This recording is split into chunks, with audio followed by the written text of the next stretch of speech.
दुनिया भर के बाजारों से आज फिर से हैं बेहद दमदार संकेत और 2 दिनों की गिरावट के बाद आज हरे निशान के साथ शुरुआत करने के लिए तैयार होते भारतीय बाजार। मजबूत शुरुआत के बाद मजबूती और बढ़ाएंगे या फिर रहेगा ऊपरी स्तरों पर दबाव? कैसी होगी आज की ट्रेडिंग रेंज और क्या करें विशेष तैयारी, वायदा कारोबार की मंथली एक्सपायरी और साथ ही साथ फेड की बड़ी बैठक से एक दिन पहले। आइए, स्वागत है आप सबका शेयर बाजार लाइव में। नमस्कार, मैं हूं अनिल सिंह जी। और नमस्कार, मैं हूं दीपांशु भंडारी। एक्शन के लिए हो जाइए तैयार। आज नतीजों के लिए बड़ा दिन है। 5 निफ्टी कंपनीज के नंबर्स आने वाले हैं। बिजी डे है सर, बिल्कुल। और एफएनओ में भी 2 ऐसे स्टॉक हैं जो ट्रेडर्स फेवरेट। एग्जैक्टली जहां पर आप ज्यादा खर्च करते हैं, आज इनके नतीजे कितना खर्च किया है आपने, इसका पता चलेगा। Absolutely sir. बिल्कुल जी। पहले तो बताएं आज के ट्रिगर्स क्या। ट्रिगर्स अमेरिका से लगातार 11 दिन तेजी। 11 दिन क्या बात है। 11 सेशन दिन के हिसाब से तो 15 दिन हो गए। वैसे देखा जाए तो 2 हफ्ते और उसके बाद एक दिन और। तो अमेरिकी बाजार में भरपूर एक्शन है और कहीं रुकने थमने थकने का नाम नहीं ले रहे हैं। अमेरिकी बाजार बहुत ही दमदार परफॉर्मेंस और वो भी 200 पॉइंट के आसपास। आज से फेड की 2 दिनों की बैठक शुरू हो रही है। आज तो ठीक है, कल देर रात अमेरिका में ब्याज दरों पर आएगा फैसला, ये इंपॉर्टेंट होगा। अब आइए उसके बाद हमारे अपने कुछ ट्रिगर भी देख लें।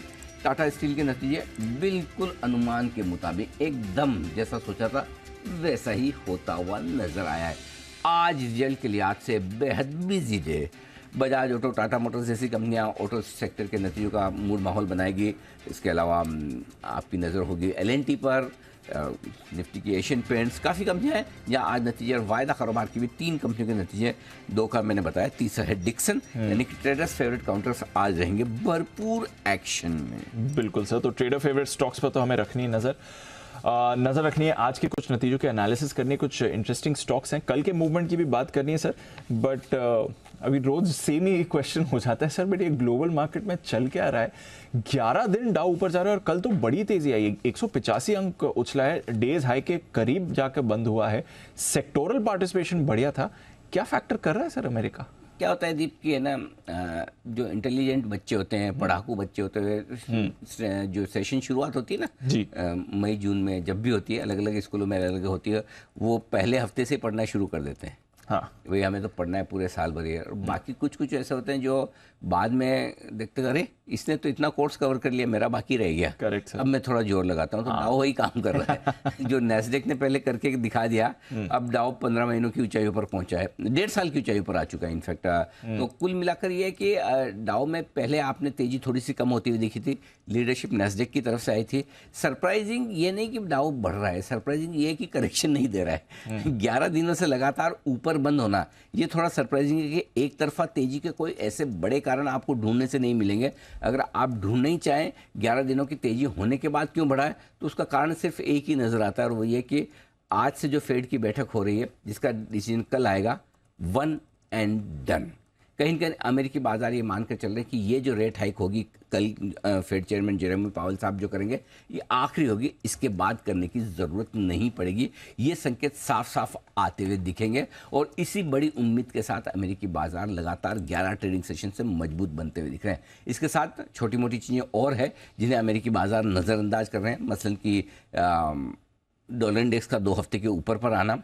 कायदे से देखा जाए तो डॉलर इंडेक्स की मजबूती इक्विटी मार्केट के लिए अच्छी तो नहीं मानी जाती, लेकिन सवाल 2 हफ्तों के ऊपरी स्तरों का नहीं है, सवाल उन स्तरों का है जहां पर है और वो 101 के आसपास है। तो वी डोंट केयर। हाँ, वैसा हाल है। मतलब ये 105 106 हो तो अलग बात है। तो हफ्तों के लेवल से नहीं, डॉलर इंडेक्स के लेवल से डाउ को परेशानी नहीं है। 100 के आसपास चल रहा है ना, ठीक है। कच्चा तेल हल्का सा ऊपर है, $82 के आसपास, लेकिन ठीक है, कोई ऐसा बहुत फर्क पड़ता हो वैसा नहीं है। सो आई थिंक ओवरऑल ठीक है, कहीं कोई ऐसी समस्या वाली बात है नहीं। सो अमेरिकी बाजारों में no bad news is good news, अभी वो वाला माहौल चल रहा है। नतीजों के लिहाज से कोई झटके नहीं है, कमोबेश नंबर्स ठीक ही आ रहे हैं। बेसिकली डाउ का और हमारा जो बाजार का मूड माहौल देखे ना, लगभग सेम है, लगभग सेम है, वो वाली चीज है। तो कोई प्रॉब्लम तो है नहीं। आज से फेड की बैठक शुरू हो रही है, ठीक है। कल आएगा जो फैसला आने वाला है, वो तो फैसला तो सबको मालूम है, आगे का इंतजार है सर। अच्छा, कल हमारे बाजार में क्या हुआ? क्योंकि आधे दिन का करेक्शन हम देखते हैं, मैक्स टू मैक्स 1 दिन, कभी कभी 1.5 दिन, ये 2 दिन हमने साइजेबल मूव देख लिया डाउनवर्ड। वैसे तो कुछ बड़ी बात नहीं है सर, ऊंचाई से तो हार्डली एनी फॉल है, बट फिर भी अच्छा सवाल है दीप ये कि लंबे समय बाद 2 दिन का करेक्शन देखा है, नहीं तो 1-1.5 दिन में काम चल जाता है। और लंबे समय बाद थोड़ा सा करेक्शन भी आपका यूं देखो तो 19,975 या 20,000 मान 20,000 ऑलमोस्ट, 20,000 से 19,650 350 पॉइंट का करेक्शन है, जो कि जनरली आपको कम देखने को मिलता है। करेक्ट, 150-200 पॉइंट के करेक्शन से काम चलता है। तो इसकी 2 बड़ी वजह है। एक, करेक्शन उतना बड़ा होगा जितने बड़े आपके लेवल होंगे। 18,000 का लेवल अलग होगा, 17 अलग होगा, 19 अलग होगा, 20 अलग होगा। तो जितने जितने आप ऊपर बढ़ते जाते हैं, एक ज़माना था कि जब 200 पॉइंट निफ्टी बढ़ जाता था तो ऐसा लगता और 200 बढ़ गया। आज 200 पॉइंट बढ़ना मतलब 1% होता है।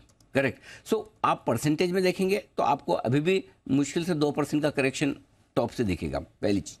दूसरी चीज़ है कि जितनी एक तरफा आप तेजी बनाएंगे उतना करेक्शन भी आपका टाइम वाइज बढ़ जाता है।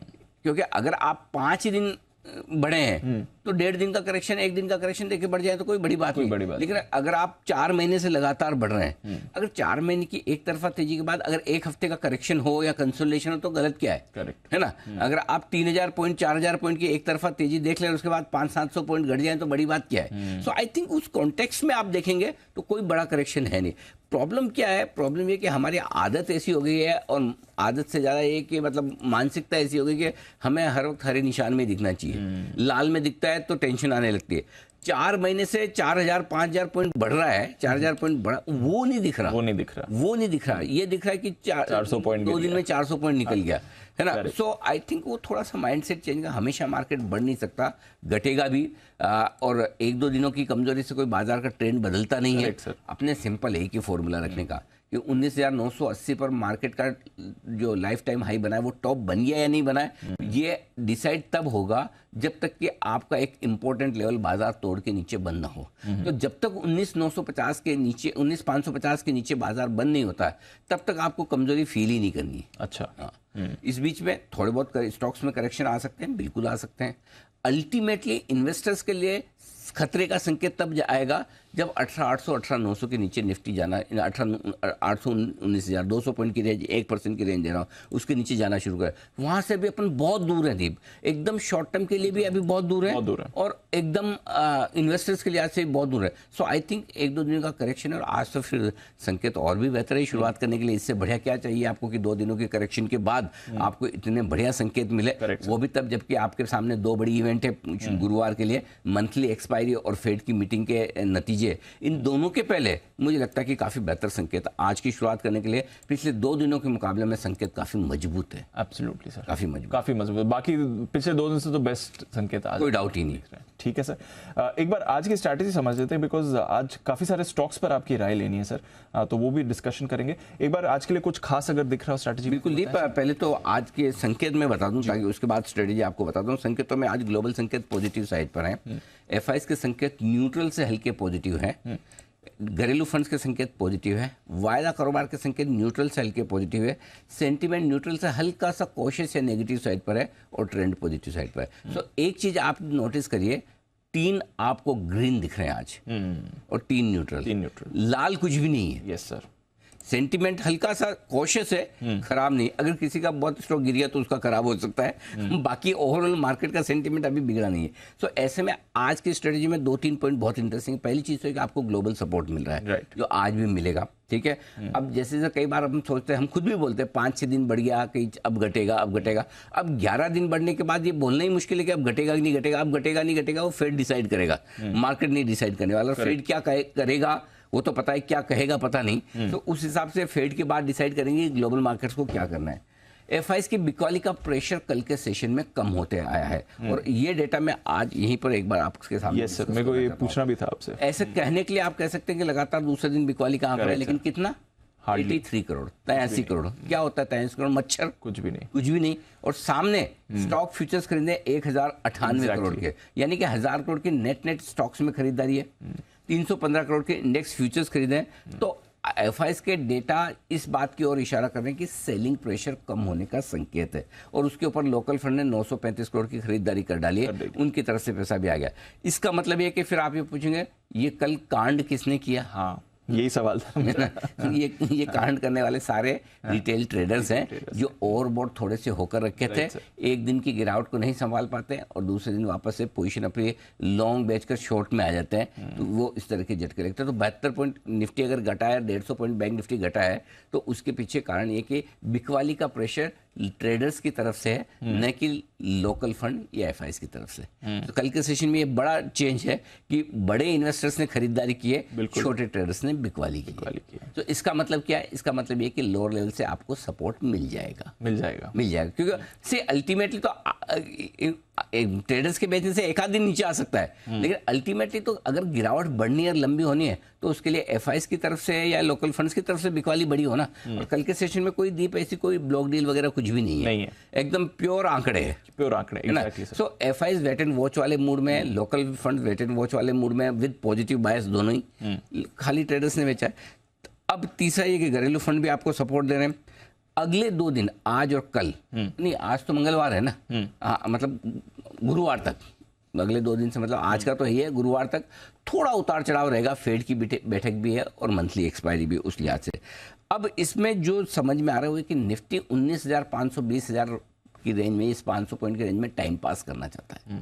कंसोलिडेशन जिसे अच्छी भाषा में कहते हैं, कंसोलिडेशन, और बाकी बाजार की भाषा में टाइम पास चल रहा है। तो न 19,500 के नीचे जाने की हड़बड़ी है, न 20,000 को पार करने की जल्दबाजी है। ये आपको निफ्टी की रेंज है। बैंक निफ्टी का जहाँ तक सवाल है, नीचे में 45,300 45,500 की रेंज आपके लिए सपोर्ट का काम करेगी, और ऊपर में 46,300 46,500 की रेंज हल्की फुल्की रुकावट का काम है। ये भी 1,000-1,200 पॉइंट की रेंज में बैंक निफ्टी भी टाइम पास करने के मूड में। तो ये टाइम पास अगर किसी वजह से मंथली एक्सपायरी के पहले हो जाए, अलग बात है। अदरवाइज इस रेंज को पार करके अगर निकलना है तो आप गुरुवार के दिन ही करेंगे या उसके बाद करेंगे, क्योंकि गुरुवार को सुबह आपके पास फेड की मीटिंग का डिसीजन आ जाएगा। तो अगर इस रेंज के नीचे भी जाना है, ऊपर भी जाना है, तो आज और कल 2 दिन तो आपको रेंज में फंसा रहना है। और इस रेंज में फंसे रहने में आपके लिए सिंपल सी चीज़ ये है कि रेंज के ऊपरी सिरे पर प्रॉफिट बुकिंग करें, बिकवाली भी करें, रेंज के नीचे के सिरे पर शॉर्ट भी काटे और खरीदारी करें। तो ट्रेंडिंग मार्केट से आप रेंज बाउंड मार्केट में जा रहे हैं 2 दिन के लिए, आज और कल, और उसका आपको फायदा उठाना है। Got it. आज के सेशन में क्या इंपॉर्टेंट है जी? रिजल्ट के लिए आज से बड़ा दिन है। L&T, Bajaj auto, Tata Motors, Asian paints, ये सारे दिग्गज हैं, इनके नतीजे। F&O में भी डेल्टा, जुबिलेंट और साथ ही साथ आपका डिक्सन। तो रिजल्ट के लिए आज से बड़ा दिन है, तो स्टॉक स्पेसिफिक एक्शन पे आज फोकस करिए, ये आज की स्ट्रेटेजी है। बिल्कुल सर, तो चलिए स्टॉक्स पर करेंगे फोकस। आइए पहले स्ट्रैटेजी समझते हैं, फिर स्टॉक्स पर भी बात करेंगे। बड़े लेवल्स फिर क्या निकल कर आते हैं? 19,600 19,650 आपके लिए तुरंत सपोर्ट का काम करेगा निफ्टी पर, और उसके ठीक नीचे 19,500 19,565 है मजबूत खरीदारी की जगह, जहां पर आपको लॉन्ग भी करने और शॉर्ट कवरिंग भी। ऊपर की तरफ 19,725 19,775 यहाँ तो जाएंगे, यहाँ खुलेंगे, खुलने के बाद देखेंगे कि कितनी ताकत और बनती, फॉलो बाइंग कितनी आती, शॉर्ट कवरिंग क्या होती है। और उसके बाद 19,815 से 19,875 की रेंज है, जहाँ पर आपको प्रॉफिट बुकिंग आती हुई दिखेगी। उस रेंज तक पहुँचे तो आप प्रॉफिट बुकिंग भी करके बैठ सकते हैं आराम से। बैंक निफ्टी सपोर्ट पहला बहुत ही नज़दीक, 45,700 45,850 से 150 पॉइंट की रेंज करेगी आपके लिए सपोर्ट का काम। इसके अगर नीचे गए तो 45,400 से 45,650 450 से 650, ये है वो रेंज जो मजबूत खरीदारी की जगह, जहां पर शॉर्ट भी काटें, लॉन्ग भी बनाएं। ऊपर की तरफ 46,175 46,250, कल भी यही रेंज थी, आज भी ये। कल 46,190 से हम घूम गए, आज भी ये ऊपर की रेंज। उसके ऊपर 46,350 से 46,500, कल भी यही थी, आज भी यही है। ठीक है सर, बहुत डेटा कल के बाजार हमें हल्के हो गए, पुट कॉल रेशियो नीचे आ गया। एफआईज की इंडेक्स लॉन्ग पोजीशन कोई खास फर्क नहीं। पुट कॉल रेशियो में निफ्टी पे आप 0.82 कंफर्टेबल है, बैंक निफ्टी पर 0.90 कंफर्टेबल है, विक्स 1.5% बढ़ा है, कोई खास दिक्कत की बात है नहीं। मौजूदा पोजीशन स्टॉप लॉस 19,550। अगर किसी को थोड़ा डीप रखना है तो और 50 पॉइंट नीचे रख ले 19,500। Otherwise I think closing basis पे तो 19,550 परफेक्ट है। इंट्राडे और इंट्राडे अगर किसी को बहुत ही छोटा रखना है 19,650 रख ले। स्टॉप लॉस में 19,650 से 19,500 के बीच में जहां भी आपको लगाना, आपको छूट है। इस 150 पॉइंट की रेंज में जहां आपको लगाना है, एकदम मुझे कम रिस्क रखनी है, और अगर ऊपर गैप से खुल गया तो 19,650 कल का लो ही लगा दो। करेक्ट सर, है ना, हो सकता है। क्लोजिंग वाला यही रहेगा। Got it. वो इंट्राडे वाले में आपकी जो मर्जी आए लगो, क्लोजिंग वाला यही रहेगा। ठीक है। बैंक निफ्टी इंट्राडे में 45,800 है और क्लोजिंग 45,400 है। अगर किसी को छोटा रखना है क्लोजिंग तो 45,800 का रख ले, किसी को लंबा इंट्राडे रखना है तो 45,400, यहाँ इंटरचेंज आप कर सकते हैं। ठीक है। स्टॉप लॉस में यहाँ इंटरचेंज करने की फैसिलिटी रखी है। जहाँ जो है सुविधा वो मैं बता देता हूँ, बाकी आपकी मर्जी, आपको क्या करना है। शॉर्ट साइड पर 19,850 एक ये स्टॉप लॉस है। यहाँ भी आज मैंने छोटा रखा है, कायदे से तो 20,000 बनता है दीप, लेकिन आप बंद हुए हैं 19,675 पे। 300 सवा 300 पॉइंट दूर के स्टॉप लॉस का मतलब नहीं बनता है, इसलिए 19,850 का इंट्राडे और क्लोजिंग बेसिस पे आप स्टॉप लॉस रख सकते हैं। और जिनको एकदम छोटा रखना है, कल का हाई 19,782 है स्पॉट लेवल, 19,800 का रख लीजिए। अगर आपको बहुत छोटा रखना है तो 125 पॉइंट ऊपर का। सो स्टॉप लॉसेज में आपको मैं ये बोलूंगा कि बड़े रखने हैं तो 19,500 और 20,000 होते हैं रेंज, उस हिसाब से रखना है। लेकिन छोटे स्टॉप लॉस आप अपनी किस लेवल की पोजीशन बनी हुई है उसके हिसाब से एडजस्ट कर सकते हैं, कोई दिक्कत नहीं। ठीक है सर। बैंक निफ्टी इंट्राडे और क्लोजिंग 46,200 ही रखा है मैंने। अगर किसी को और दूर रखना है तो 46,400 का रख ले। कल 375 आप कह रहे थे। हाँ 375 400 वो आपके लिए 370 का हाई है, आपकी मर्जी पर। मेरे ख्याल से 46,200 के ऊपर निकल के टिक गया तो अभी थोड़ा डिस्टेंस है। हाँ। करेक्शन खत्म होने के संकेत है। अब क्या है, बैंक निफ्टी और बैंकिंग शेयरों के लिए अब नया ट्रिगर कुछ बचा नहीं। Yes sir. एक्सेप्ट एसबीआई के रिजल्ट, राइट। बाकी मोटा मोटी सारे रिजल्ट बड़े वाले सब आ गए, राइट। एक्सिस आई थिंक, हाँ एक्सिस आजकल में आने वाला, कल आएगा एक्सिस। हाँ एक्सिस और एसबीआई दो बचे हैं। एक्सिस तो मार्केट मूवर नहीं है, एग्जैक्टली, राइट। एसबीआई जरूर थोड़ा बहुत इम्पैक्ट डाल सकता है। सो आई थिंक मोर और लेस बैंक निफ्टी में बड़े झटके या बड़ी उछाल इन दोनों के लिए अब ट्रिगर कम है, तो मार्केट मूवर के हिसाब से वो चलेगा, इसलिए 46,200 का स्टॉप लॉस काफी है। Got it sir. नई पोजीशंस कैसे बनाएंगे, ये इंटरेस्टिंग रहेगा क्योंकि आज थोड़े अच्छे संकेत आ रहे हैं बाजार के लिए।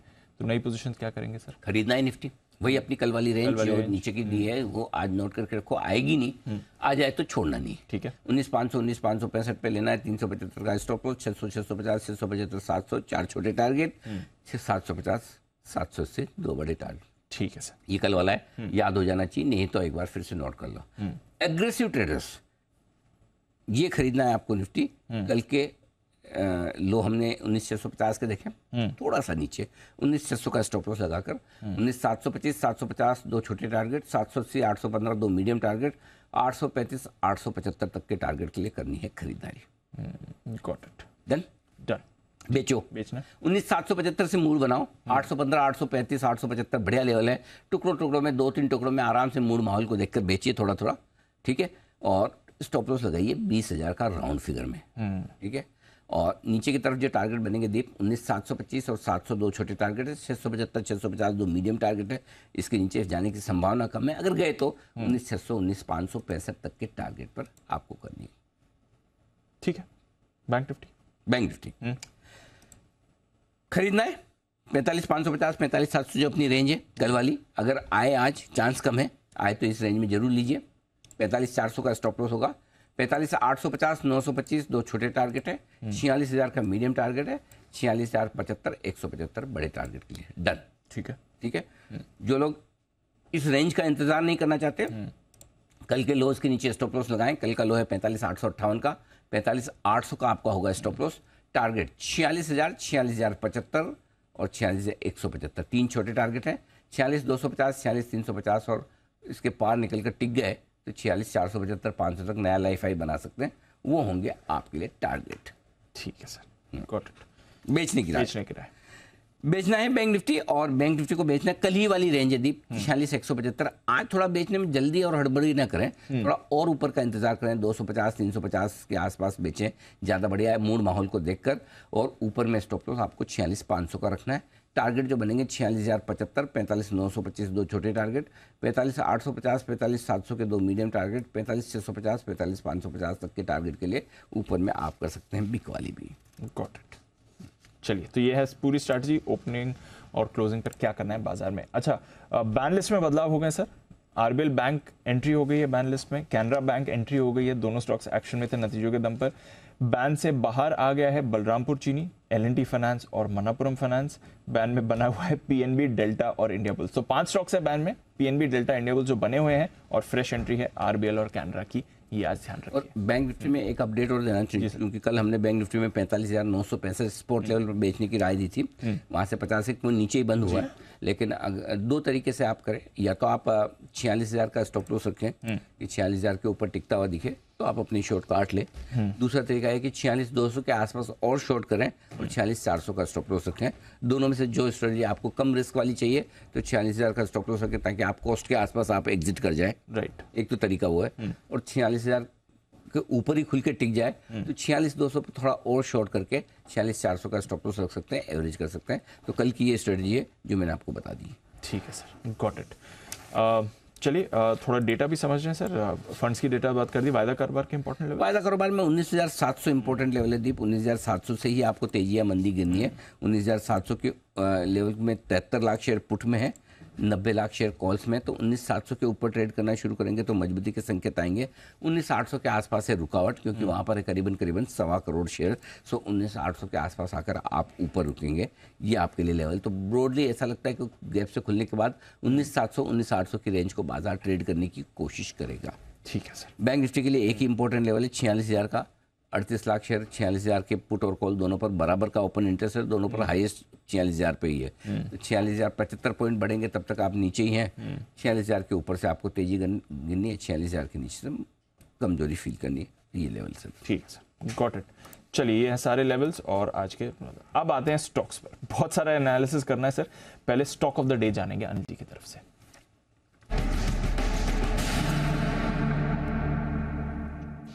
Yes sir. दीप थोड़ा एग्रेसिव कॉल है। एसआरएफ के फ्यूचर्स बेचने की राय है। वैसे तो कल नतीजे बाजार के दौरान ही आ गए थे बिल्कुल ही, लेकिन नतीजों का विस्तार से विश्लेषण करने के बाद मुझे लगा कि अब भी यहाँ पर एक शॉर्ट को लिया जा सकता है। और ये फ्यूचर्स के लेवल में दे रहा हूँ 2,200 रुपये के स्टॉप लॉस के साथ आप बेचें। 2105, 2060 और 2025 तीन टारगेट के लिए करनी है बिक वाले। रिजल्ट्स आप देखें हर एक पैरामीटर पर किसी भी लिहाज से देखें, प्रॉफिट, मुनाफा, कामकाजी मुनाफा, मार्जिन, हर लेवल पर बहुत ही खराब रिजल्ट है और उम्मीद से बहुत ही कम। इसके अलावा गाइडेंस जो है मैनेजमेंट की तरफ से वो बहुत कमजोर है। पिछले अगले 2 क्वार्टर के लिए वो कह रहे हैं कि इन्वेंट्री लॉसेस बने रहेंगे। यानी कि अब रिजल्ट अच्छे आने में चौथे क्वार्टर तक का आपको इंतजार करना पड़ेगा, अगर उसमें भी आ गए तो आ गए। और क्यों ऐसा होगा? क्योंकि 6 महीने तक तो इन्वेंट्री लॉसेस आने ही आने हैं। इसके अलावा ग्लोबल एनवायरनमेंट अभी भी बहुत वीक है केमिकल कंपनियों के लिए। उसके ऊपर चाइना माहौल ख़राब करके बैठा हुआ है। प्लस चाइना में ये भी आ रहा है सिंपल की और कैपेसिटी एडिशन वो लोग कर रहे हैं, तो दबाव और रहना ही रहना है। फिर भी एक चीज़ और ज़रूर है कि वॉलेटाइल स्टॉक है, थोड़ा ऊपर से नीचे भी आया हुआ है। एक ज़माने में 2800 रुपये तक भी ट्रेड करता था। 3 बजे मैनेजमेंट की आज कॉन कॉल है। Right sir. तो वो कॉन कॉल और सुन लें, देख लें। वोलेटाइल रह सकता है तो आराम से ऊपर के लेवल पे जब भी मौका मिले आप बेचिए। मेरे ख्याल से अभी तक आज जो रिपोर्ट्स आई है उसमें ज़्यादा कुछ बदलाव आया नहीं, लेकिन कॉन कॉल का लोग इंतजार कर रहे हैं। और अगर कॉन कॉल में वही कुछ कहा जो मैं बता रहा हूँ, जो उन्होंने रिजल्ट के साथ दिया, तो 8 से 10% के अर्निंग कट्स आएंगे। 8 से 10% के अर्निंग कट, वो भारी पड़ेंगे। इसलिए कम से कम लेने की हड़बड़ी न करें। शॉर्ट करने का आपको लगे कि ठीक लेवल्स मिल रहे हैं तो वो कर सकते हैं। ठीक है, लेने की हड़बड़ी ना करें, शॉर्ट आप कर सकते हैं। आज नजर रखिए एसआरएफ पर। कल भी हमने इसकी चर्चा करी थी जब कमजोर नतीजे और गाइडेंस पर आपने देखा था एक्शन। अच्छा सर, रिजल्ट्स की भी बात करनी है आपसे। एक बार रिजल्ट रिव्यू जानते हैं अनिल जी की तरफ से।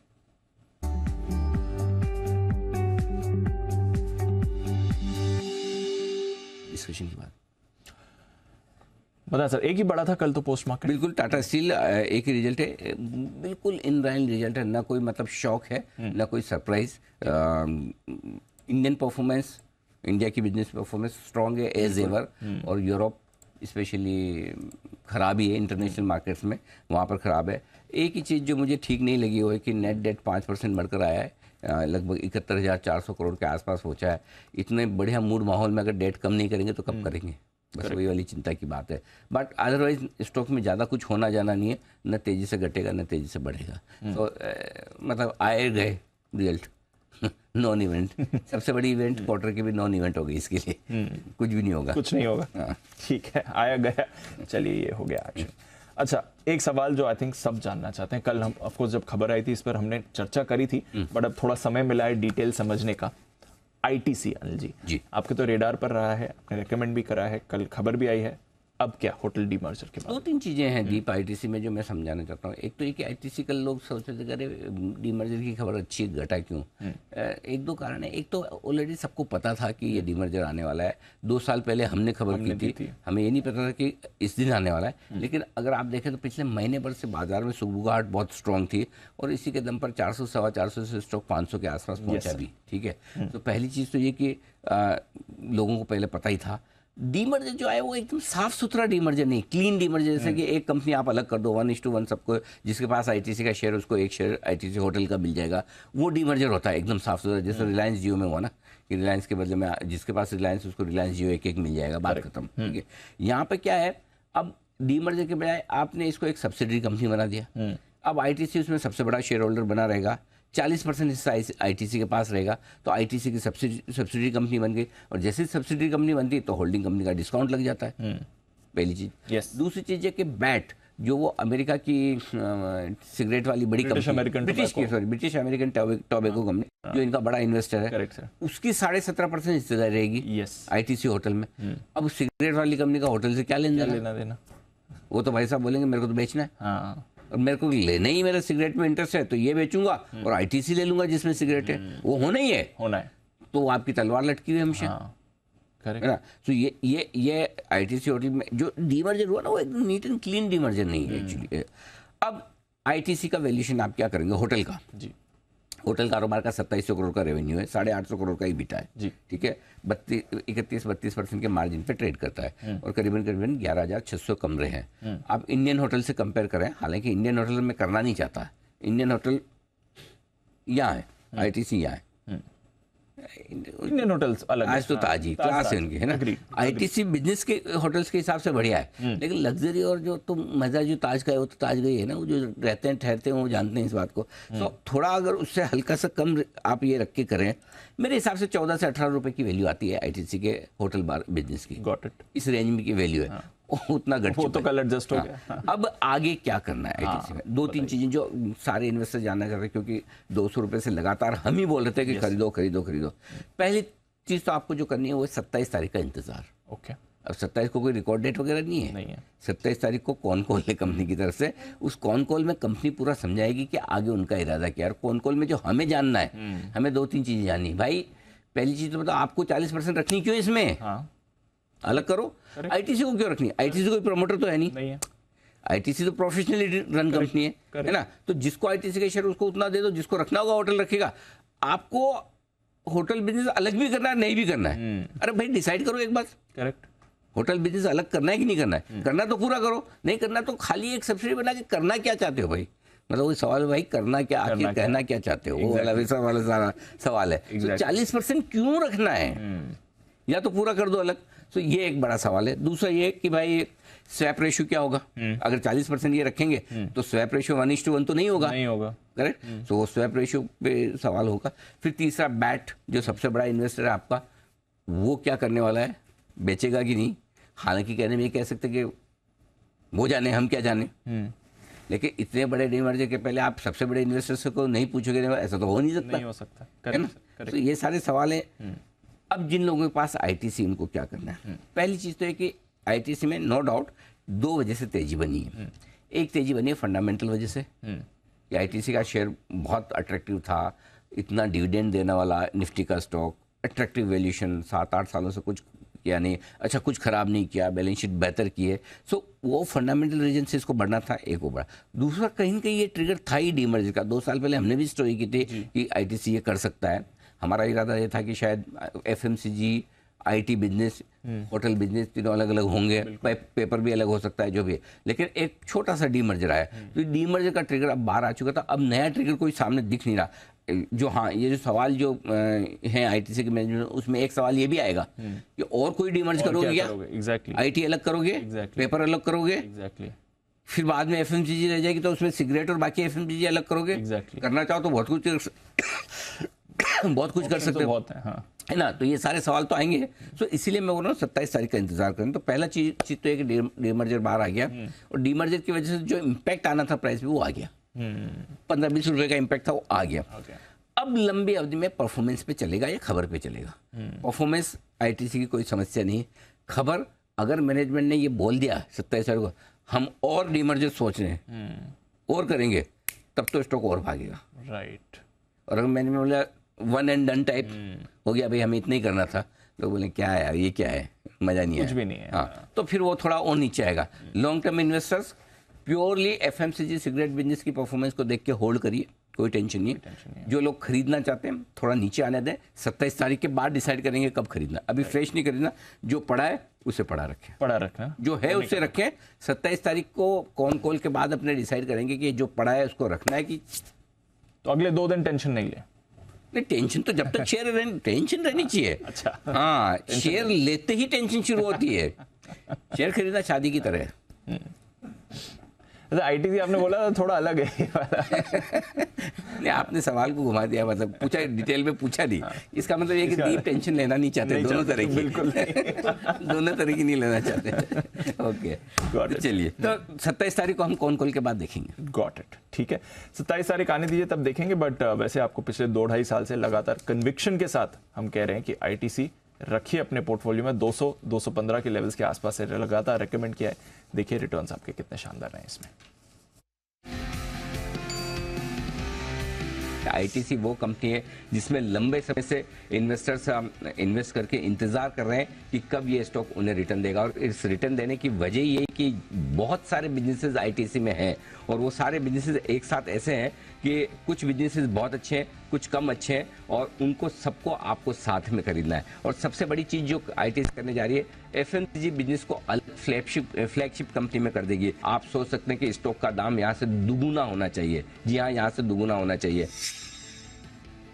ITC stock of the year, मुझे लगता है ये साल, ये फाइनेंशियल ईयर आईटीसी के लिए एक गेम चेंजिंग बड़ा साल होना चाहिए। इस साल शायद आईटीसी का टॉप मैनेजमेंट वैल्यू अनलॉकिंग करने के बारे में सोच सकता है। अगर वैल्यू अनलॉकिंग वाला मामला हुआ तो फिर ये स्टॉक सिर्फ स्टॉक ऑफ द ईयर नहीं है, ये स्टॉक ऑफ मल्टी ईयर है। कम से कम फिर 2 या 3 साल के लिए इस स्टॉक को आपको रखना चाहिए। अगर आप इन्वेस्टर हैं तो हर गिरावट में एक्यूमुलेट करें। मैं आपको एक ही चीज कहूंगा, आईटीसी को टारगेट के धागों में ना बांधे। इसको 10, 15, 20 रुपए के लिए खरीदे भी ना, इन्वेस्टमेंट के लिए लेकर भूल जाइए। ये 3 बिजनेस डीमर्ज होंगे जी, अल्टीमेटली, तभी वैल्यू अनलॉकिंग होगी। ये 2022 का स्टॉक है आईटीसी, हाथ मत लगाना, बेचना ही नहीं है, रख के रखना 100% है, सवाल ही पैदा नहीं होता। जिन लोगों के पास है उनको सोचना ही नहीं है बेचने के बारे में, मतलब ये तो सोचना ही नहीं है। मतलब जितना मैं बुलिश 150, 175, 200 पे था, उतना ही अभी भी है। आईटीसी के होटल कारोबार को के डीमर्जर को सैद्धांतिक मंजूरी दे दी गई है।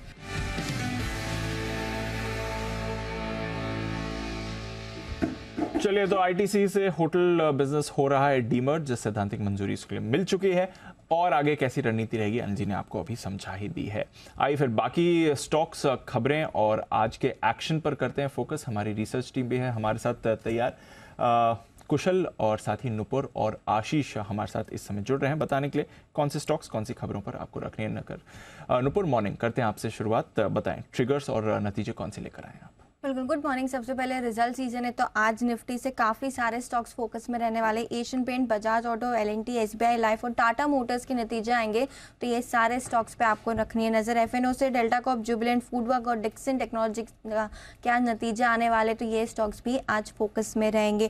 कैश में लंबी सूची, साइंट, केपीआईडी टेक्नोलॉजी जैसे कुछ नाम है जहाँ जिनके नतीजे आएंगे, तो नतीजों के दम पे ये सारे के सारे स्टॉक्स आज फोकस में रहेंगे। इसके अलावा टीटागढ़ रेल सिस्टम, जहाँ पे 76 लाख इक्विटी शेयर लिस्ट होंगे जो नॉन प्रमोटर प्रेफरेंशियल बेसिस पे इशू किए गए थे, उसके चलते ये स्टॉक भी फोकस में रहेगा। एल&टी पर आज खास नजर रखेगा क्योंकि कंपनी अपने नतीजे तो घोषित करेगी, साथ ही साथ बायबैक और स्पेशल डिविडेंड का भी अनाउंसमेंट और विचार उस पर जो वोट करेगा उसका अनाउंसमेंट आज आएगा, तो ये भी आज इंपॉर्टेंट इवेंट है। अमृतांजन हेल्थ केयर, जहाँ पे बायबैक जो प्रक्रिया शुरू हुई थी 19 तारीख को, वो आज बंद हो जाएगी, टेंडर ऑफर के थ्रू थी, और जो प्राइस था वो 900 रुपए के आसपास का था। नतीजे काफ़ी सारे हैं, कैश में फटाफट बता देती हूँ मैं। DCM श्रीराम नतीजे कमजोर आपको नजर आएंगे, रेवेन्यू बिल्कुल फ्लैट है, कामकाजी मुनाफा देखे तो 60% की गिरावट यहाँ पे दिखा रहा है, मार्जिन 14.5% से घट के इस बार 5.5% के आसपास आते हुए दिखे। आरती सर्फिकेंट यहाँ पर भी आपको मिली जुली परफॉर्मेंस नजर आएगी। कंपनी की आय देखे तो 6% से घटकर आई है, लेकिन कामकाजी मुनाफा 11 करोड़ से बढ़ के 15 करोड़ हुआ है और मार्जिन भी देखे तो 300 बेसिस पॉइंट का जंप यहाँ पर भी आ रहा है और 10% के मार्जिन इस क्वार्टर में आते हुए नजर आए। चेन्नई पेट्रो यहाँ पर आप कमजोर नतीजे आते हुए देखेंगे। पहली तिमाही के कंपनी की आय करीबन 18% से गिरकर आई है, कामकाजी मुनाफा देखे तो 42% की गिरावट यहाँ पर भी दिखा रहा है, मार्जिन 9% से घट के 6.5% के आसपास आते हुए दिखे हैं। स्पर्धा स्फूर्ति यहाँ पे नतीजे काफ़ी मजबूत है, NII 162 करोड़ से बढ़कर 328 करोड़ के आसपास आते दिखे। मुनाफा भी देखे तो इस बार कंपनी ने 120 करोड़ का मुनाफा किया है, पिछले साल 220 करोड़ का घाटा था। क्रॉस NPA और नेट NPA की बात करें तो यहाँ पर भी सुधार है और नेट इंटरेस्ट मार्जिन भी देखे तो 13% से बढ़कर 14% के आसपास आते दिखे। JK पेपर यहाँ पर भी नतीजे काफ़ी अच्छे हैं क्योंकि कंपनी की आय 10% से बढ़कर आई है, कामकाजी मुनाफा 12.5% की ग्रोथ दिखा रहा है, मार्जिन देखे तो 30% से बढ़कर 31% के आसपास आते हुए दिखे। और लास्ट में IIFL सिक्योरिटीज कंपनी की आय 40% की ग्रोथ पहली तिमाही में आती हुई दिखी है, कामकाजी मुनाफा देखे तो 47% की मजबूत ग्रोथ दिखा रहा है, मार्जिन भी देखे तो 100 बेसिस पॉइंट का इंप्रूवमेंट आपको यहाँ पर भी दिखेगा। ओके, तो ये तो रहे आपके लिए कुछ नंबर्स। कुशल, मॉर्निंग बताएं कौन सी खबरें लेकर आए हैं आप?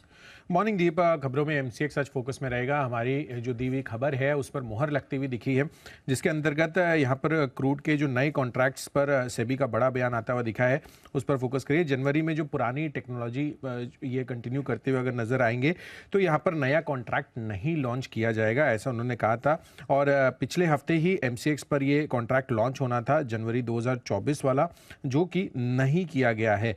और यहाँ पर हमने ही इस चीज़ पर सवाल उठाए थे, तो इस पर यह जवाब आता हुआ दिखा है सेबी का।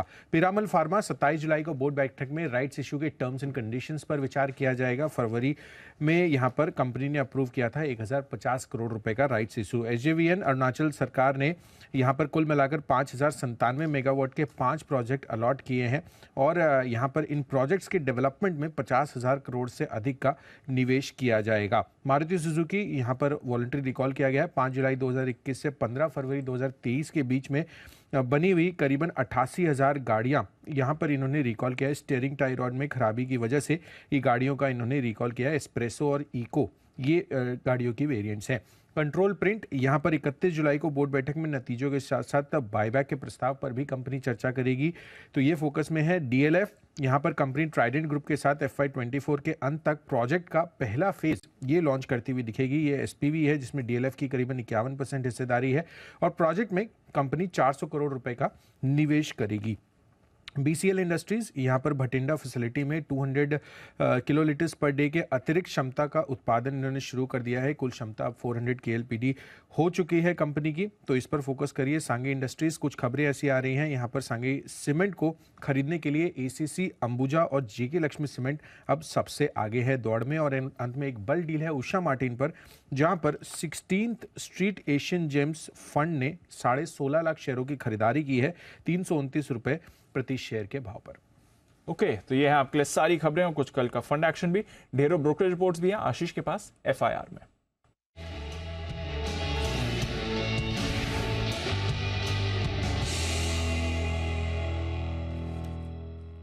मॉर्निंग आशीष, पहले तो टॉप रिपोर्ट्स बताएं। Good morning Deepanshu. ITC के साथ ही कर लेते हैं शुरुआत। मॉर्गन स्टैनली की तरफ से रिपोर्ट आई है, ओवरवेट की रेटिंग को बरकरार रखा है। 471 कल लुढ़क कर भाव आ गया, अब 474 का टारगेट दे रहे हैं। JP मॉर्गन ने ओवरवेट की रेटिंग दी है, 475 का टारगेट दिया। वहीं ITC पर जेफरीज खरीदारी किराए दे रहे हैं, सबसे ज्यादा बुलिश यही नजर आ रहे हैं 530 रुपए के लक्ष्य के लिए। नोमिरा की कमेंट्री अगर आप देखें तो पॉजिटिव है, खरीदारी किराए के साथ 485 रुपए का टारगेट दिया। मान रहे कि होटल बिजनेस के डीमर्जर के साथ कैपिटल एलोकेशन यहाँ पर सुधरता हुआ नजर आएगा। ROC प्रोफाइल में एक इंप्रूवमेंट देखने को मिलेगा, तो इसके चलते यहाँ पर रखेंगे फोकस। टाटा स्टील यहाँ पर नतीजे बिल्कुल अनुमान के मुताबिक ही देखने को मिले। CLS से आउट परफॉर्म की रेटिंग दे रहे हैं, 116 का भाव है, 125 का टारगेट है। मॉर्गन स्टैनली ने इक्वल वेट की रेटिंग दी 110 के टारगेट के लिए और मैक्वायरी आउट परफॉर्म की रेटिंग दे रहे हैं, 120 का टारगेट दे रहे हैं।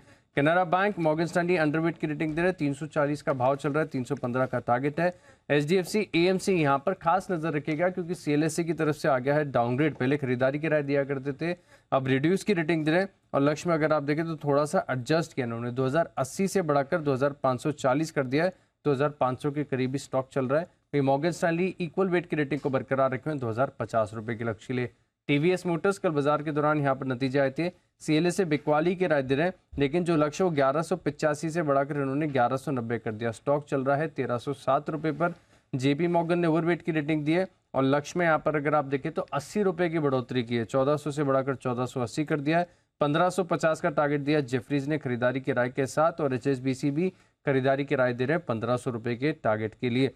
सिटी की तरफ से अगर कमेंट्री देखें तो मान रहे कि जो नतीजे आए, खासतौर पर जो एबिटा आया है वो इनके अनुमान से कमजोर देखने को मिला, और हायर अदर इनकम के चलते यहाँ पर मुनाफे में हल्की ग्रोथ आपको देखने को मिली है। तो ये कुछ टॉप रिपोर्ट्स हैं जहाँ पर नजर रखनी है। ओके, और कौन सी रिपोर्ट्स हैं आशीष आपके पास? दीपांशु, SRF यहाँ पर अगर आप देखें काफी कमजोर नतीजे आए थे कल। मॉर्गन स्टैनली की तरफ से रिपोर्ट आई है, ओवरवेट की रेटिंग को बरकरार रखा है, 2968 रुपए के लक्ष्य लिए। जेफरीज होल्ड की राय दे रहे हैं और मान रहे कि नतीजे काफी कमजोर हैं और कमेंट्री भी अच्छी नहीं है, तो 2380 रुपए पर लक्ष्य को बरकरार रखा है, होल्ड की रेटिंग के साथ कोई बदलाव नहीं है। PNB housing finance, Morgan Stanley overweight की रेटिंग को बरकरार रखे और जो लक्ष्य है वो इन्होंने 720 से सीधे बढ़ाकर 825 कर दिया है, करीब 690 रुपए का भाव चल रहा है। DLF यहाँ पर CLSA रेटिंग को कर रहे हैं डाउनग्रेड, पहले खरीदारी की राय थी, अब आउट परफॉर्म की रेटिंग है और जो लक्ष्य है वो 540 से बढ़ाकर 547 कर दिया, 494 की क्लोजिंग चल रही है।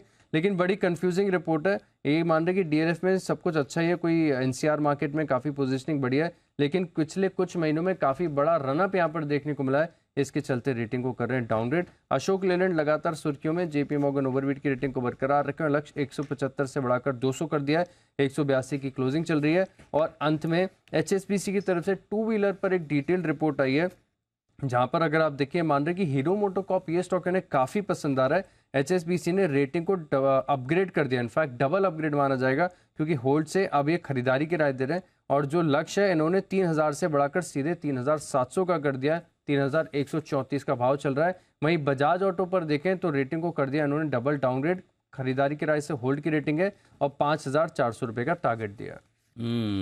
तो ये इंटरेस्टिंग। अब हीरो मोटोकॉर्प पे सब बिल्कुल आने लगे, देख लो आप। अरे रिपोर्ट एक के बाद एक हम काफ़ी समय से कह रहे हैं कि अब हीरो मोटोकॉर्प में सबसे बुरा वक्त निकल चुका है, अब कुछ अच्छा होने की तैयारी में है।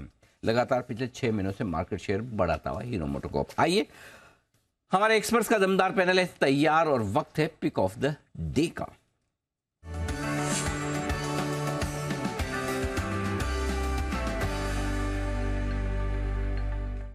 विश्वास तो सुमित जी को भी नहीं हो रहा होगा, लेकिन सुमित जी आपको विश्वास करना ही पड़ेगा। शुरुआत आज आप ही के साथ हो रही है, बताएं sir. Good morning, pick of the day.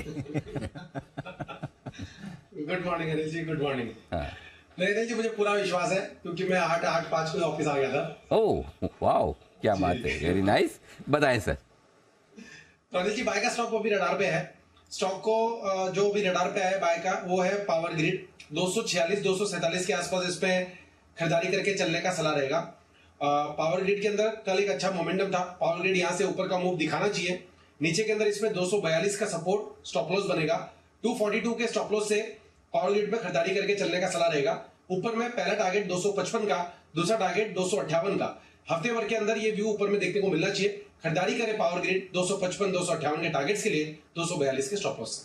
255, 258 दो टारगेट खरीदारी करें। पावर ग्रिड कल डे हाई पर जाकर बंद होता दिखा, कमजोर बाजार में भी ये स्टॉक एक्शन में आता हुआ। बंसल जी सुप्रभात, बताएं सर आपकी पसंद का शेयर। सुप्रभात अनिल जी, सुप्रभात दीपांशु। अनिल जी, मेरा जो पिक ऑफ द डे है वहाँ बिकवाली की राय है, बेचना है बायोकॉन। बायोकॉन ने नीचे से एक अच्छी रैली दी थी और कल एक नेगेटिव न्यूज के चलते स्टॉक में एक ब्रेकडाउन देखने को मिल रहा है। एक तो चार्ट पे ब्रेकडाउन है, प्लस ऊपर का बायर साइड का स्टॉप लॉस ट्रिगर हुआ है, तो बुल ट्रैप का भी साइन है और मंदी का भी चार्ट है।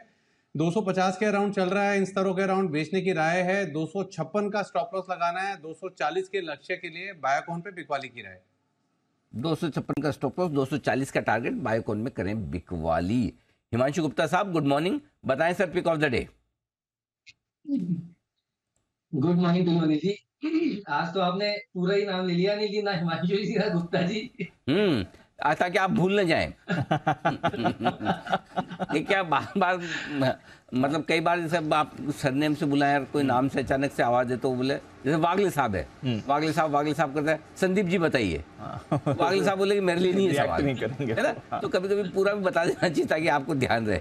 अच्छा बंसल जी, आपको इस पे कुछ सलाह भी देना चाहते हैं बिना मांगे ही? जी बंसल जी बताएं सर। नहीं अनिल जी, ऐसा होता है कि देखिए आप तो सब पैनलिस्ट को जान जाते हैं। जिस दिन मैं लो फील कर रहा होता हूँ, मैंने देखा है कि अक्सर आप बोलते हैं। हाँ? आपने सुमित जी से शुरुआत करी ना, तो मुझे लग रहा था हिमांशु जी से शुरुआत करनी चाहिए। सबसे लो फील कर रहे हैं अनिल जी, मतलब कि उनको देख के तो हीमोग्लोबिन लो हो रहा है, तो इसलिए आपका हिमांशु जी हीमोग्लोबिन ऊपर हो जाए, इसलिए पूरा नाम दिया अनिल जी ने आपका। नहीं, हिमांशु जी को आप इस वीकेंड पे अच्छी सी ट्रीट दें बंसल जी, हीमोग्लोबिन कूद के बढ़ेगा, आप देख चिंता न करें। तो एक अच्छी सी बढ़िया पार्टी आप हिमांशु जी की तरफ के लिए रखें, हम सब की तरफ से। जी हिमांशु जी बताएं सर। जी sir. Anil ji, pick of the day cash segment से है। स्टॉक का नाम है सुप्रजीत इंजीनियरिंग, जो कि एक कंसोलिडेशन से एक बड़े ब्रेकआउट के लिए तैयार है। 436 रुपए के आसपास का बंद है, यहाँ पर खरीदारी करेंगे। और अगर आज 440 रुपए के ऊपर चलता है तो और खरीदारी करके चलने की सलाह रहेगी। 432 रुपए का स्टॉप लॉस मेंटेन करना है। और अपसाइड में 455 462 रुपए के दो टारगेट सुप्रजीत इंजीनियरिंग में आते हुए नजर आ सकते हैं। तो ये रहेगा मेरी तरफ से pick of the day. Wonderful, Suprajit engineering ये है स्टॉक। आइए कुणाल जी का भी किया जाए स्वागत। कुणाल जी सुप्रभात, बताएं sir pick of the day. सुप्रभात अनिल जी, सुप्रभात दीपांशु। अनिल जी देखिए, आपका ये सिस्टम अनिल जी मुझे बड़ा अच्छा लग रहा है, जिसमें आप बिल्कुल अनिल जी बिल्कुल सिस्टम के हिसाब से चलते हैं, जो पहले आता है उसके पास पहले पहुंचते हैं। लेकिन अनिल जी इसमें एक त्रुटि है आपके इस पूरी प्रक्रिया में अनिल जी। हम सुधार देंगे सर, बताओ। मतलब प्रोसेस को नहीं, एनालिस्ट को सुधारेंगे। आप प्रोसेस नहीं बदलेंगे, एनालिस्ट को सुधार देंगे, बताओ सर। अनिल जी देखिए, मुझ जैसे अनिल जी कुछ मेहनती लोग हैं अनिल जी, जो इंटरनेट भी अनिल जी जिनका कुछ मेहनत के साथ जुड़ता है, तो कोशिश तो अनिल जी 8:15 से ही करते हैं हम लोग, लेकिन हम जुड़ पाते हैं 8:35 तक। तो अनिल जी उन लोगों के लिए अनिल जी कुछ डिस्काउंट आपको इसमें रखना चाहिए। बहुत अच्छा। कम से देखो मतलब सक्सेसफुल होने का सबसे बड़ा पहल फॉर्मूला यही है जो कुणाल जी ने पकड़ लिया है। पहले आप प्रॉब्लम को आइडेंटिफाई कर लो। जब तक आपको पता नहीं कि प्रॉब्लम क्या है, डायग्नोसिस नहीं होता, तब तक इलाज कैसे करोगे? तो कुणाल जी को पता है कि अब आधा घंटा इनको लगता है इंटरनेट ऑन करने में, तो कल से 8:15 के बजाय 7:45 से करना शुरू करेंगे ताकि 8:15 बजे जुड़ जाए। वाह कुणाल जी, जीनियस। बताएं सर अब पिक ऑफ द डे। मैंने पहले ही कहा था मैं सिस्टम नहीं बदलूंगा, एनालिस्ट को ही सुधारूंगा। जी सर। अनिल जी देखिए, ये जो स्टॉक है जिस पर खरीदारी की मैं राय देने जा रहा हूँ, इसके लिए जीनियस आपको कहना चाहिए, और उसकी वजह है कि आप निचले स्तरों से खरीदारी की राय दे रहे हैं। और अभी आशीष पढ़ रहे थे कई सारी रिसर्च रिपोर्ट्स, उसमें भी इसका जिक्र था। हीरो मोटोकॉर्प पर मेरी खरीदारी की राय है, और वजह है कि एक पैटर्न बना है चार्ट पर जिसको बुलिश फ्लैग पैटर्न कहते हैं। कल के ट्रेड में हमने ब्रेकआउट आता हुआ देखा, तो मुझे लगता है कि और ऊपर के लेवल्स देखने को मिलेंगे। आउट परफॉर्मिंग स्टॉक है, तो यहाँ पर बाय करके चलने की राय है। यहाँ पर एक स्टॉप लॉस रखना है, स्टॉप लॉस रखना है 3050 पर। 3050 के स्टॉप लॉस से खरीदारी करें। पहला टारगेट होगा 3200 रुपए का, इवेंचुअल टारगेट 3300 रुपए का। तो 3200 3300 के टारगेट के लिए हीरो मोटोकॉर्प में खरीदारी करें। बहुत ही बढ़िया कुणाल जी की तरफ से पिक, और आज बड़ा अपग्रेड भी आता हुआ दिखा है हीरो मोटोकॉर्प पर। एक्शन भरपूर रहने की संभावना इस काउंटर पर। आइए अविनाश जी का भी किया जाए स्वागत। सर गुड मॉर्निंग, बताएं pick of the day. Anil ji good morning, Deepanshu good morning. देखिए मेरा जो पिक है वो बेसिकली ऑटो कंपोनेंट्स में रामकृष्ण फोर्जिंग्स है। हमको लग रहा है कि अनिल जी बहुत ही दमदार नंबर Q1 के लिए कंपनी ने रिकॉर्ड किया है। 885 करोड़ का रेवेन्यू जो करीबन 30% ऊपर है। कामकाजी मुनाफा करीबन 187 करोड़ है जो पिछले बार 143 करोड़ था, और प्रॉफिट आफ्टर टैक्स करीबन 77 करोड़ आ गया जो पिछले बार 43 करोड़ था। ये बहुत ही बढ़िया ट्रैक्शन है। कंपनी की मैनेजमेंट कमेंट्री भी काफ़ी स्ट्रांग है। इनफैक्ट मैनेजमेंट ने ये भी कहा है कि अभी नॉन ऑटो सेक्टर के ऊपर भी उनका फोकस बढ़ा है। इनफैक्ट रेलवेज का जो सेक्टर है यहाँ पे ये बड़ी मात्रा में कवर करेंगे। टीटागढ़ के साथ इनको एक जॉइंट वेंचर के प्रति व्हील्स बनाने का कॉन्ट्रैक्ट भी मिला है। तो मुझे लग रहा है कि अगले साल कम से कम 20-21 रुपए की अर्निंग आएगी। पिछले साल दैट इज FY23 के लिए 15 रुपए की अर्निंग आई थी। जिस प्रकार का ट्रैक्शन दिख रहा है मुझे लग रहा है बहुत अच्छा यहाँ पे एक अच्छा रिस्क रिवॉर्ड बन सकता है। तो रामकृष्ण फोर्जिंग मेरी तरफ से। और दूसरी कंपनी अनिल जी जो मुझे पसंद है रियल एस्टेट में वो अनंतराज है। देखिए ये कंपनी भी नॉर्थ इंडिया बेस्ड है, गुड़गांव में इनका बहुत बड़ा प्रॉपर्टी पार्सल है, और सबसे बड़ी बात, प्रॉपर्टी का बिजनेस तो कैश फ्लो पॉजिटिव ही है, लेकिन ये अभी डेटा सेंटर के बिजनेस में उतर रहे हैं। ऑलरेडी 3 मेगावाट इन्होंने रेलटेल के साथ करार किया है और 3 मेगावाट सितंबर से शुरू होगा, और इनकी जो कैपेसिटी है डेटा सेंटर की वो करीबन 21 मेगावाट मार्च 24 तक बनेगी। ये राइजिंग बिजनेस है और यहाँ पे मार्जिन भी बहुत अच्छे मिलते हैं, तो मुझे लग रहा है कि इस स्टॉक को भी आपको थोड़ा सा फोकस में रखना चाहिए, क्योंकि पहले क्वार्टर के नंबर्स भी डेटा सेंटर के रेवेन्यू रिफ्लेक्ट करेंगे। तो यहाँ पे करीबन 220-240 का एक टारगेट प्राइस आपको मिल सकता है। तो ये दोनों तरह स्टॉक की तरफ से इन्वेस्टमेंट के पॉइंट ऑफ व्यू से अगले 6 से 12 महीने के लिए। ओके, तो 220 और 240 के टारगेट आपके लिए अनंत राज पर रहेंगे। सर, रामकृष्ण फोर्जिंग के टारगेट एक बार फिर से बताएंगे? दीपांशु, रामकृष्ण फोर्जिंग के टारगेट अगले 12-15 महीने में हमको लग रहा है कि कम से कम 600 रुपये आने की पॉसिबिलिटी है। करंट प्राइस करीबन 520 रुपये है। ओके, तो 600 के टारगेट रामकृष्ण फोर्जिंग, 220 और 240 के टारगेट रहेंगे आपके अनंत राज के लिए। ये है अविनाश जी की तरफ से राय। कुछ और काउंटर्स भी हैं जहां पर आपको एक्शन दिखेगा। चेन्नई पेट्रो, कल ये स्टॉक रेकमेंड भी हुआ था, ट्रेडिंग में भी आपको एक्टिव दिख रहा था और इसके नतीजे भी आपको आते हुए दिखे हैं, तो आज एक्शन में भी दिखेगा।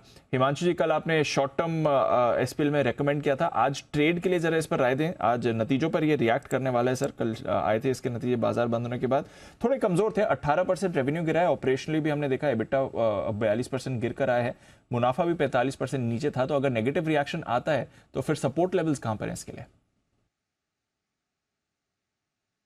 बिल्कुल दीप, देखिए चार्ट पैटर्न्स काफी स्ट्रांग है और उसी को देखते हुए कल खरीदारी की सलाह दी गई थी। हालांकि नंबर्स ने थोड़ा सा डिसअपॉइंट किया है दीप। मेरा मानना है कि अगर ये शुरुआती मिनटों में 420-422 के लेवल्स को होल्ड कर पाता है तो यहाँ पर लोअर लेवल से हो सकता है खरीदारी देखने को मिल सकती है।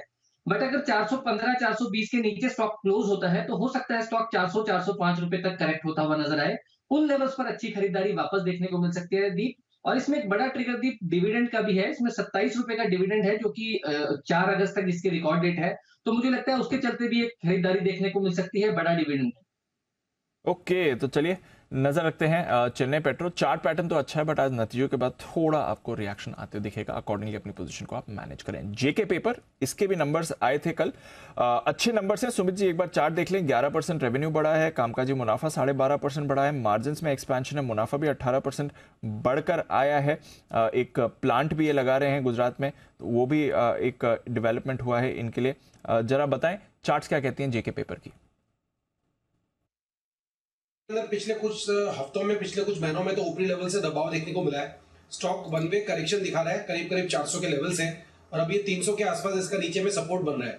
300 के आसपास इसने लो टेस्ट भी किया है लास्ट हफ्ते भर में, और वहां से फिर पुलबैक का संकेत दिखाया है। लेकिन अच्छी तेजी स्टॉक में बनेगी जब स्टॉक एक बार ऊपर में 325-330 का लेवल तोड़ेगा।